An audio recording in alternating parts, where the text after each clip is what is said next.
Oi pessoal, tô de volta com a segunda parte do nosso vídeo Educação Inclusiva, Entender para Saber Atuar, tá? E agora a gente vai fazer uma reflexão sobre dificuldade, transtorno ou deficiência. São três nomes que a gente vai ouvir muito durante todo esse processo, né, de aprendizagem da educação especial inclusiva. E muitas vezes eu falo assim, ai professor, isso é dificuldade, isso é transtorno, é deficiência, o que que é? O que que essa criança tem, né? Primeiro que nós vamos conseguir ter uma percepção, né? Que alguma coisa não está bem nessa criança, só que não vai ser nós que vamos laudar essa criança. Eu, como psicopedagoga, eu posso fazer as avaliações que me são competentes, né? Que eu posso fazer, que não são restritas a outras profissões, né? A outros, como psicólogo, como fono, como TO. Eu posso fazer aquelas que são da alçada da psicopedagogia e levantar uma hipótese diagnóstica que essa criança tem tal coisa e pedir encaminhamento, então, para os profissionais. Normalmente a gente encaminha, né, para os profissionais da área da saúde, para o neuropsicólogo, para o neurologista, para o neurologista infantil, para o psiquiatra infantil, e assim a gente vai fazendo o levantamento. É um processo um pouquinho demorado, porque nem sempre os pais têm condições, agora, né, nesse momento nem se fala, e assim o poder público, algumas terapias e alguns exames oferece, outros não, os pais precisam se organizar para fazer. E nesse período, o que a gente faz? Aqui que a gente faz? A gente começa a atender essa criança na sala de recursos com uma hipótese diagnóstica levantada por um psicopedagogo ou por um psicólogo, que essa criança tem alguma coisa que precisa ser investigada, né? Então, dentro das dificuldades e dos transtornos, eu separei mais ou menos assim para vocês. O que são transtornos? Ou a gente fala assim, é uma dificuldade. Antigamente a gente falava que era dificuldade, hoje já se trata como transtorno. Aí a gente tem os transtornos específicos de aprendizagem e tem os transtornos do neurodesenvolvimento. Então, isso também não cabe a gente ficar sabendo. A gente precisa saber que eles existem, né? E quem precisa definir qualquer um, qualquer outro, são as pessoas que vão laudar essas crianças, que no caso não somos nós. Então, a gente tem entre os transtornos, o transtorno do déficit de atenção com a hiperatividade, né? Com ou sem hiperatividade. Nós temos os transtornos específicos de aprendizagem na leitura e na escrita, e na matemática, que seriam dislexia, descalculia, desortografia. E aí a gente vai ter mais alguns outros transtornos que são menos recorrentes nas escolas, né? Mas esses são os principais que a gente encontra na escola. E aí a gente tem muitas deficiências nas escolas, né? Então nós temos o transtorno do espectro do autista, que pela lei 12.764 foi considerado uma pessoa o autista foi considerado uma pessoa com deficiência, então ele tem todas as prerrogativas da lei quanto uma pessoa com deficiência. A deficiência intelectual, né? As deficiências sensoriais, que é o surdo, o cego, e as síndromes de uma forma geral que afetam em alguma parte a cognição. Então, estes são né, mais ou menos as diferenças. Aí a gente precisa entender o que é um transtorno de aprendizagem. Né? O que seria um transtorno de aprendizagem? Né? Seria uma dificuldade de aprendizagem, por vezes referida como a desordem de aprendizagem, ou um transtorno de aprendizagem. A gente vai ouvir esses nomes todos aí. É um tipo de desordem pela qual o indivíduo apresenta dificuldades em aprender efetivamente, né? Existe alguma dificuldade para aprender, ou seja, para aprender matemática, ou seja, para aprender português, ou seja, para aprender a ler, a escrever, a contar, ou seja, uma dificuldade psicomotora, alguma dificuldade ele vai apresentar. Então, isso está dentro de um transtorno, tá? Essa desordem afeta a capacidade do cérebro em receber e processar informações e pode tornar difícil a aprendizagem ao aprendizado tão rápido quanto o do outro, né? Então, o que seria isso, né? Eu tenho dois sujeitos com a mesma idade, você olha para um, olha para o outro, eles praticamente têm poucas diferenças, mas eu percebo que algumas dificuldades, alguns transtornos, eles não têm cara, eles são invisíveis. E aí é onde a criança vai ter uma desvantagem com relação ao outro, né? E a gente tem que tomar muito cuidado, que eu vou falar mais ali na frente para vocês, quanto a gente caracterizar uma criança que tem um tipo de transtorno como deficiência. Então, por isso eu coloquei bem aqui, tentei mostrar para vocês o que é deficiência e o que é transtorno, para que a gente entenda. Então, olha só, o que define um transtorno, né? Uma incapacidade de percepção, né? Uma disfunção cerebral mínima, pode ser, né?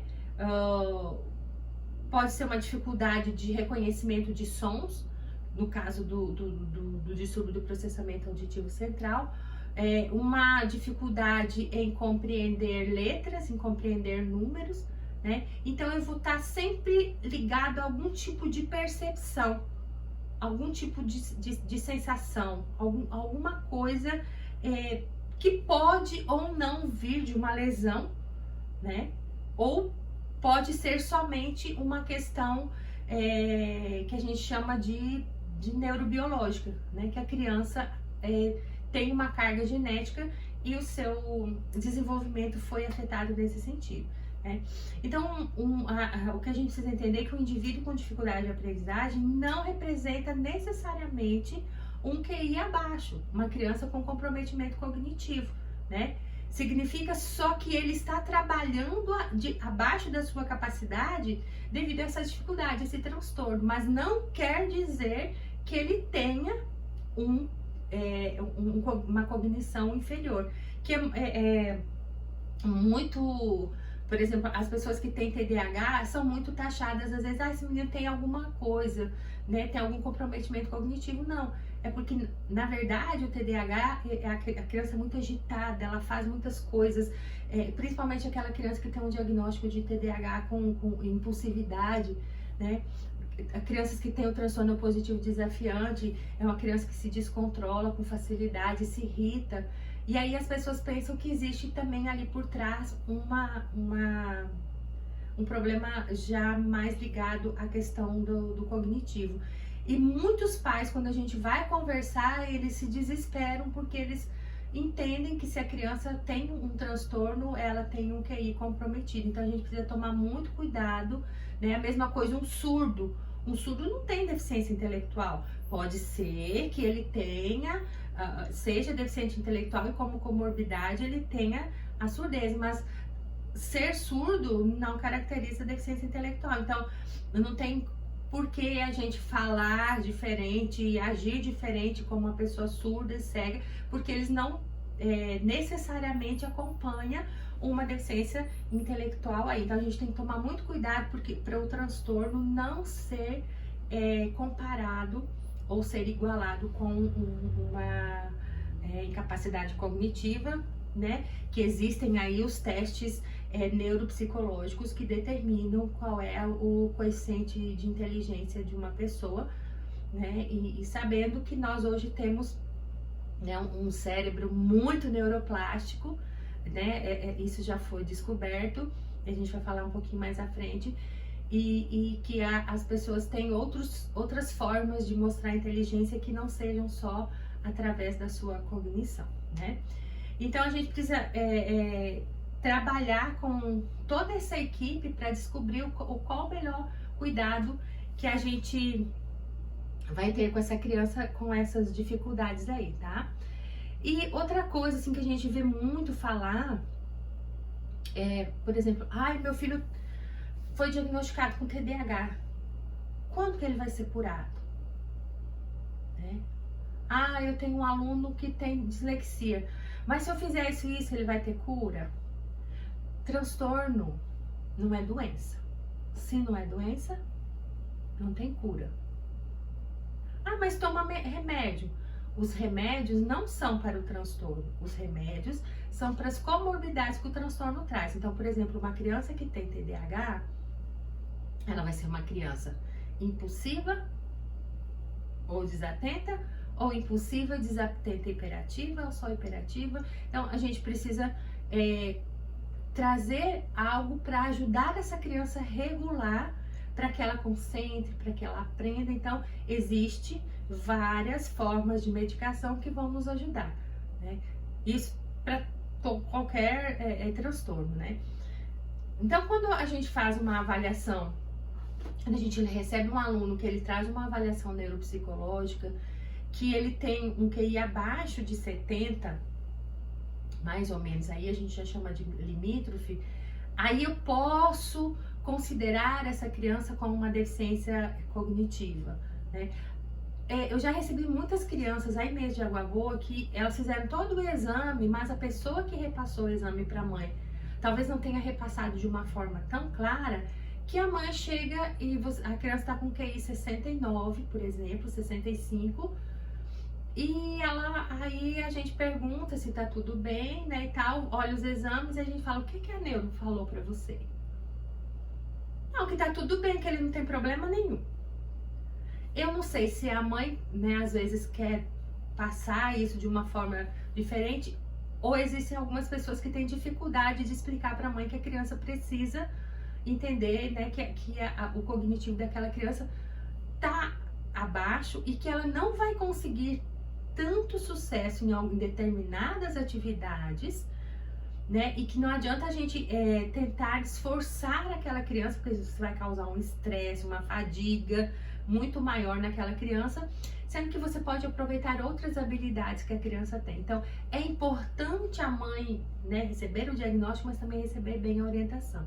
Então, assim, eu sou muito cuidadosa quando a gente pede para trazer os exames, quando vem, eu ligo, eu falo com todo cuidado, com a profissional que fez, porque, igual eu falo para vocês, é muito melhor a gente ser amiga desses profissionais do que ser inimiga, porque a gente vai conseguir vários tipos de dicas que vão nos ajudar a cuidar dessa criança. Porque às vezes é uma profissional que atende muito, às vezes ela falou e a mãe não se atentou para aquilo, e nós que estamos ali no dia a dia com a criança e na escola, a gente usa uns termos menos técnicos e talvez a mãe entenda melhor. Então a gente também tem que tomar muito cuidado nesse momento, analisar, conversar e talvez passar para a mãe de uma forma diferente para que ela se sinta também acolhida nesse momento, né?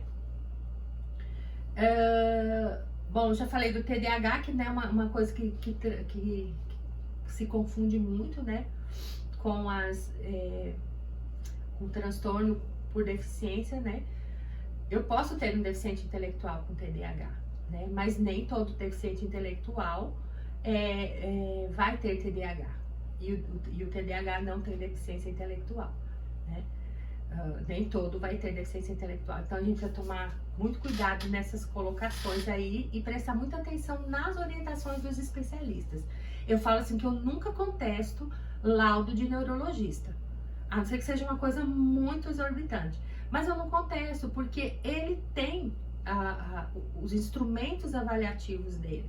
Eu não contesto uma avaliação neuropsicológica, né? São vários passos que o neuropsicólogo fez. Então eu não contesto. Se veio, eu vou acatar e tentar alinhar as minhas práticas psicopedagógicas e vocês alinharem as práticas escolares, né, as práticas do atendimento educacional especializado a esse laudo, a essa hipótese diagnóstica da criança, né? E não entender a criança como um laudo fechado, né? A criança veio com um laudo, mas ela é muito mais do que aquele laudo. Então eu não preciso falar assim, o fulano autista, o fulano que tem TDAH, não, é o fulano. O que ele tem não vai demarcar o que ele é na vida. Eu preciso fazer o contrário, né? Eu preciso primeiro ver o ser humano e depois o que ele me traz de dificuldade, de transtorno. E aí sim eu vou conseguir fazer um trabalho onde eu resgato esse ser humano, né? Nós já tivemos pacientes que eram completamente uma bolinha fechada ali, no casulinho dele, quando foi feita a avaliação neuropsicológica, o menino tinha um QI acima do normal. O menino não lia, não escrevia, estava no 7º ano, não conseguia fazer nada, se sentia um burro, todo mundo era inteligente, menos ele, da família. Mas ele gostava muito de desenhar, de se expressar através do desenho. Quando eu fui fazer a avaliação dele, tudo que eu ia pedir para ele, ele falava assim, eu posso desenhar? Porque ele não conseguia escrever. Pode, meu bem. E aí depois, através daqueles desenhos, ele me contou tudo que eu queria saber. Então, após a investigação, a gente percebeu que esse menino tinha outros potenciais ali por trás, que ele estava escondendo, porque ele estava se sentindo humilhado, autoestima lá embaixo, porque ele tinha uma inteligência, só que as pessoas falavam tanto para ele que ele não conseguia, que ele não conseguia, que ele não conseguia, que ele falava que ele não conseguia, que ele era preguiçoso, que ele não fazia porque ele era preguiçoso, entendeu? A gente precisa tomar muito cuidado, porque essas coisas, elas mexem muito com a autoestima das crianças, tá? Também é muito comum a confusão entre dificuldade de aprendizagem com transtornos do neurodesenvolvimento, deficiências e inadaptações dos déficits socioambientais. Então, olha só, transtornos do neurodesenvolvimento são aqueles que a criança já nasce com eles, né? E vão sendo apresentados durante o desenvolvimento, como é o caso do TEA, né? Do autismo, que a criança nasce, mas ele só vai se manifestar em determinado momento da vida com mais evidência, né? Uma criança tem dislexia, mas a gente só vai entender que ela tem dislexia quando ela estiver na fase de alfabetização. Antes eu não vou conseguir descobrir, porque eu posso ter sinais que essa criança tem uma pré-dislexia e fazer algumas avaliações no campo infantil. Mas eu não vou conseguir fechar um diagnóstico, porque é um transtorno específico de leitura e escrita, né? Então eu vou ter que esperar a criança estar na fase de leitura e escrita para eu poder avaliar, né? Nunca fale que uma criança de 5 anos, de 4 anos tem dislexia, porque ela não está conseguindo saber o lado esquerdo ou direito. A gente precisa esperar todo o processo de aquisição de conhecimento dessa criança para poder ter. E deficiência, gente, é algo que traz uma lesão no cérebro, né? Que traz uma lesão psicomotora e etc. E a gente tem, dentre as dificuldades que as crianças apresentam, né, na escola, aquelas crianças que têm dificuldades socioambientais, né? O que seriam essas dificuldades socioambientais, né? Então, digamos assim, uma criança que ela não tem estímulos quando ela é criança, quando ela é bebê. Então, ela vai ter o quê? Um déficit socioambiental. Então, ela está no meio social onde ela não tem os mesmos tipos de estímulo de uma outra criança. Então, a gente pode ter ali uma dificuldade de aprendizagem dessa criança, porque ali fica uma defasagem. Mas se eu começo a suprir essa criança né, começo ali trabalhar com essa criança, começo a trabalhar, ela começa a despertar, tá? Então, pessoal, como eu estava falando para vocês, eu gosto muito quando a gente fala dessa questão de dificuldades e de transtornos e de melhorar o cérebro dessa criança que teve uma defasagem. Eu gosto muito da teoria da modificabilidade comportamental, que é do Feuerstein, do Harry Feuerstein. Ele falava o seguinte, que qualquer pessoa, independente da sua idade, e mesmo que seja considerada inapta, ela pode desenvolver sua inteligência e adquirir a capacidade de aprender, uma vez bem trabalhada e bem motivada. Então lembrem disso, lembrem do poço, né, que vocês precisam descobrir nesse oásis, nesse deserto, né, que é criança. Descubram esse poço, descubram a forma de modificar essa aprendizagem. Lembrando que há muito tempo atrás, né, ele falou que existia essa modificabilidade cognitiva estrutural, E nessa época nem se falava, há mais de 100 anos atrás, nem se falava em plasticidade cerebral. E hoje a gente já sabe comprovadamente, cientificamente, que a plasticidade cerebral existe, né? E que o nosso cérebro é capaz de se adequar às novas aprendizagens, desenvolver novas habilidades, né? E eu queria finalizar o vídeo de hoje com uma mensagem. Nem sempre as dificuldades de aprendizagem da criança são somente dela ou dela. Muitas vezes a dificuldade de aprendizagem da criança é motivada por uma falta por uma dificuldade de ensinagem. E quem ensina somos quem? Nós, professores, né? Quem ensina é o professor. Então o professor às vezes ele ensina 1000 vezes a criança somar, mas ele ensina 1000 vezes da mesma forma. E a criança não aprende. Então, o que será que é preciso fazer? Então, muitas vezes as crianças têm dificuldade de aprendizagem por conta de uma dificuldade que o professor sente em ensinar de formas diferentes, flexibilizadas. Dentro da psicopedagogia, a gente tem um lema que é o seguinte: me ensine da forma que eu consigo aprender. Então, eu sempre tenho que procurar ensinar, saber como aquele meu aluno aprende. Por isso é importante esse curso, vocês estarem fazendo esse curso, para descobrir como funciona o cérebro, como funciona a aprendizagem dentro de todas as dificuldades, dentro de todos os transtornos, dentro de todas as deficiências que são apresentadas pra gente na escola, tá bom? Espero que vocês tenham gostado da aula de hoje. Em breve espero encontrar com vocês aí, tá bom? Um beijo no coraçãozinho de vocês.